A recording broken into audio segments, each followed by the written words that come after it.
Sa mapagpalang umaga po sa inyo kaibigan, nandito po ako sa Triblan ngayon. Yan.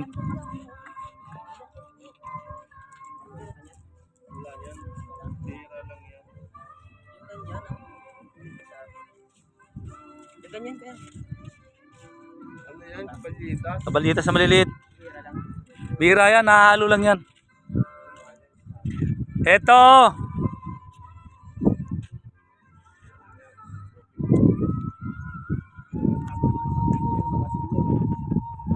Lahing. Ayan po ang tuyuan ni Israel.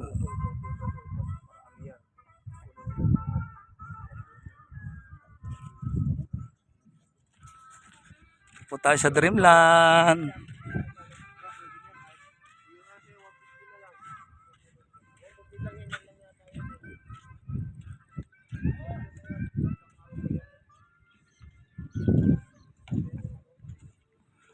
Ano mo? Bahay mo?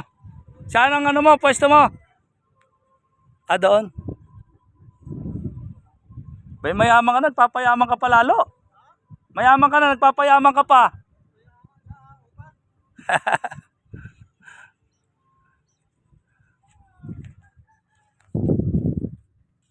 Ayan po. Napakasarap po niyan prito.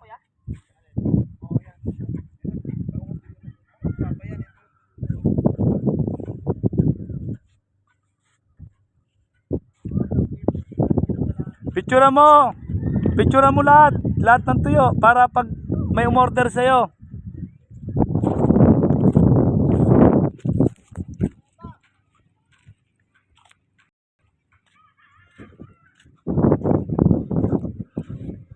Bay, mainit na, hindi ka nagtatrapal dyan.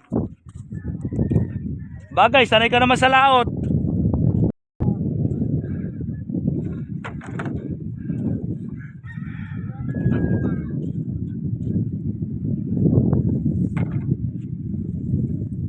Ito kami sa tuyuan sa may tabing dagat.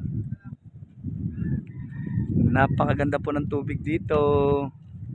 Napakalinis po.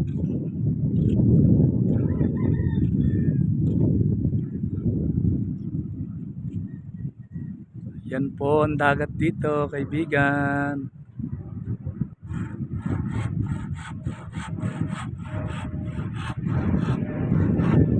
Lublog muna tayo konti. Medyo maaga pa naman. Dapat pala kanina pa pala ako nag-record. Kasi hindi kasi namin alam yung anuhan dito eh. Yung mismong tuyuan eh. Hello. Sa mapagpalang umaga po sa inyo. Kaya ayan po, napakalinis po ng tubig. Yan. Nakikita nyo ako yung nagtatampis sa yan po, hinahanap pong tubig talaga sa totoo lang. Sa Samar ko lang po nakikita yan. Tsaka dito sa Dreamland, sa amin po sa Sapa, napakano na po ng tubig. Napakapangit na ng tubig. Masyadong sinasaulo sa laula na ng mga tao. Hindi na sila nag-isip ang kalikasan eh para sa mga anak nila. So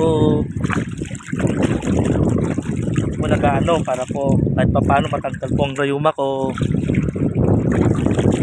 Sabot po sa rayuma yan. Tubig dagat. Aray ko.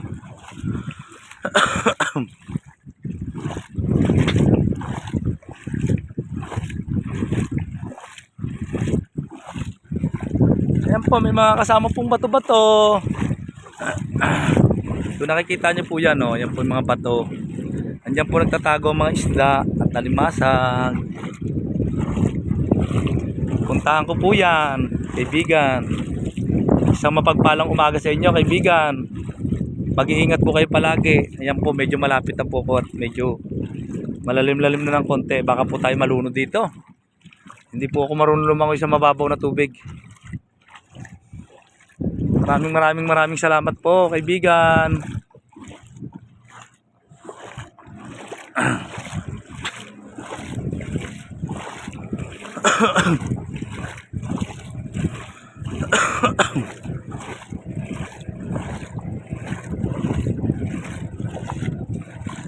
Dito maraming halaan.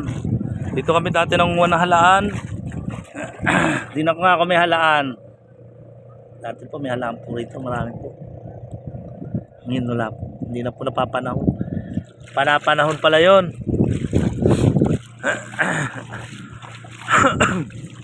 Panapanahon pala yun. Po, napakarami po yan doon. Halaan. Dito lang po kinukuha yun.